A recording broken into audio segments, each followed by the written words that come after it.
Halo semua, hari ini kita kembali akan belajar fisika. Topik kali ini adalah tentang physical units and vectors. Adapun outline pada pelajaran kita hari ini adalah kita bisa mengetahui apa itu pengukuran, kita juga bisa mengetahui besaran-besaran apa saja yang ada dalam fisika, serta yang terakhir yaitu tentang vektor. Nah, pada submateri ini nanti kita juga akan diperkenalkan dengan istilah lain yaitu skalar. Nah, sebelum kita lanjut kepada apa itu pengukuran, di sini saya akan memberikan ilustrasi tentang betapa pentingnya sebuah pengukuran dalam kehidupan kita sehari-hari. Di sini ada dua sahabat, A dan B. Misalkan di sini si A bercerita kepada temannya si B. Seperti ini dialognya. Bro, kemarin saya dikejar anjing. Nah, si B kemudian bertanya, seberapa cepat anjingnya? Si A menjawab, super cepat. Nah, si B kemudian menjawab lagi, iya, tapi seberapa cepat? Si A menjawab kembali dengan sedikit memaksa, pokoknya cepat lah. Nah, si B kemudian tidak bisa berkomentar apa-apa, hanya bingung. Kenapa? Karena definisi cepat menurut A itu tidak sama dengan definisi cepat menurut B. Cepat menurut A belum tentu sama dengan cepat menurut B. Nah, oleh karena itu, manusia selalu berusaha untuk membuat sesuatu ukuran tentang hal-hal yang diamati. Ukuran kemudian menjadi hal yang penting, dan akhirnya manusia menyadari bahwa ukuran dari suatu hal merupakan aspek penting dalam kehidupan manusia. Nah, bagaimana cara mengetahui ukuran dari sesuatu? Yang pertama dan satu-satunya cara adalah dengan cara diukur. Nah, proses mengukur itu dinamakan pengukuran. Oleh karena itu, apakah itu pengukuran?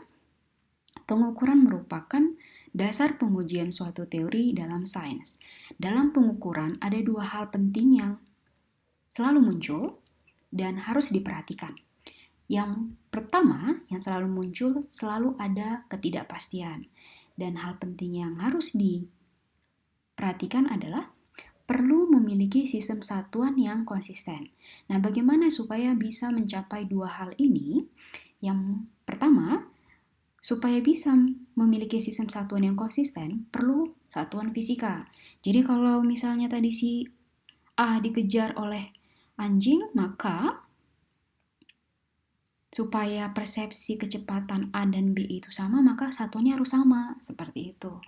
Nah, yang ini adanya ketidakpastian. Nah, supaya kita bisa meminimalisir ketidakpastian pengukuran, maka perlu adanya aturan yang disepakati tentang ketidakpastian.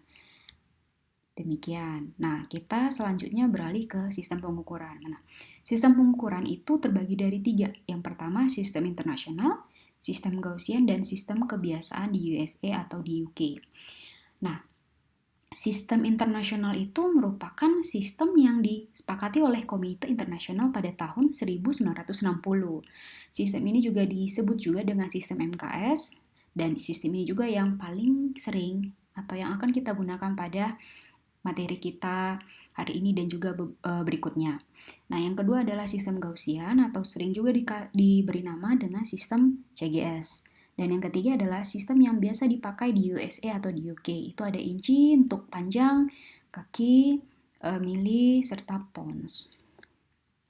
Ini adalah gambaran bagaimana korelasi antara besaran-besaran fisika. Pertama, besaran fisika itu terdiri dari dua, besaran pokok dan besaran turunan. Nanti bisa kita lihat yang mana besaran pokok dan yang mana besaran turunan. Berikutnya, ada besaran vektor dan juga besaran skalar. Nah, ini nanti akan kita pelajarin di akhir sesi dari materi kita hari ini. Selanjutnya, besaran fisika juga memiliki satuan dan dimensi. Ini tadi berhubungan sama yang ini, satuan. Agar memiliki agar bisa menghasilkan suatu pengukuran yang konsisten. Nah, jadi dibutuhkan satuan. Itulah di sini ada satuan dan juga dimensi. Apa fungsi dimensi? Dimensi berfungsi untuk menurunkan persamaan atau memeriksa rumus. Nah, besaran fisika juga berkaitan dengan pengukuran, yaitu adanya kesalahan, adanya ketelitian, serta memenuhi angka penting. Nah, ini ada dimensi dalam fisika. Secara garis besar yang paling sering digunakan itu adalah panjang, massa, dan waktu. Dimensi dari panjang L, dimensi dari massa itu M, dimensi dari waktu itu adalah T. Ini S-nya double ya.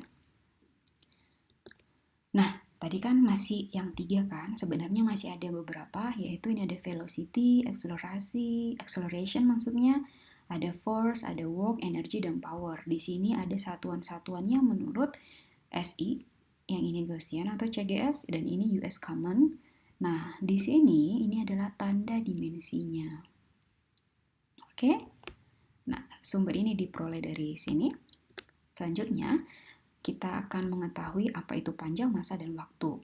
Panjang bisa dilihat merupakan 1 meter. 1 meter didefinisikan sebagai jarak yang ditempuh cahaya dalam vakum selama selang waktu 1/299.792.458 sekund. Wah, lumayan juga ini angkanya. Selanjutnya massa. Nah, 1 kg didefinisikan sebagai massa silinder campuran platinum iridium khusus yang dijaga tetap di Badan Pengukuran Internasional Service Prancis. Sedangkan waktu untuk 1 sekon didefinisikan sebagai, nah ini bisa kita lihat, sekian kali periode radiasi dari sebuah atom sensium. Nah, dalam pengukuran juga harus memenuhi ya. Ini kita bisa menggunakan notasi ilmiah. Ada besaran nilai bilangan besar dan ini bilangan kecil ya. Ini saya rasa bisa. Selanjutnya ini adalah masih berhubungan seperti yang tadi, kalau 10 pangkat 9 itu dinamakan giga, 10 pangkat 6 mega, 10 pangkat 3 itu kilo, nanti bisa dilihat ya pada slide presentasi. Kemudian, nah ini ada analisis dimensi. Tadi sudah saya sempat introduce guna dari dimensi, analisis dimensi. Yang pertama, dimensi menyatakan sifat fisik dari suatu kuantitas. Nah, analisis dimensi ini berguna untuk mengoreksi sebuah persamaan. Nah, kemudian dimensi itu biasanya terdiri panjang, massa, waktu, dan kombinasinya ini ya, tadi panjang, massa, waktu, satuannya ini, terus simbol dimensinya ini, ada 7. Lebih dari itu adalah turunan. Ini adalah besaran pokok.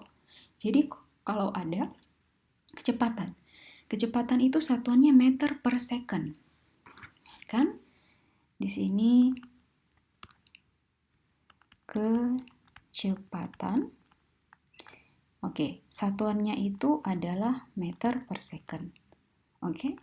Nah, meter itu apa? L, second itu apa? T, atau bisa kita tuliskan dengan L T minus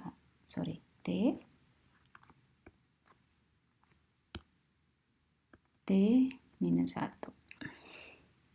Seperti itu.